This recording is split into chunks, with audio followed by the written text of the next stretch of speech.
Gazteen lehen lan eskarmentua bultzatzeko Jaurlaritzak enplegu planaren barnean diru laguntza prestatu du gazteei lehen lana ematen dieten enpresarientzat. 4 hilabetean 600 euro emango ditu hilero. Helburua 5.280 gaztek lehenengo lankontua lortzea da, esperientzia ezaren esia apurtzeko. Hau da gure helburua, enplegua sustatu eta bultzatu, gazteen artean batez ere. Gazteen enplegua lehentasun bat da gobernuarentzat. Honetarako prestatu dugu enplegu plana, gazteei lehen lan aukera eskaintzeko, gazteei lehen urratsa erresteko.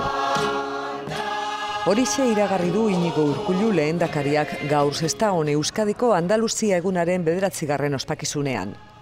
Horrez gain, bere gobernuaren 100 egun betetzen diren honetan, agindu zutena bete egin dutela dio lehendakariak.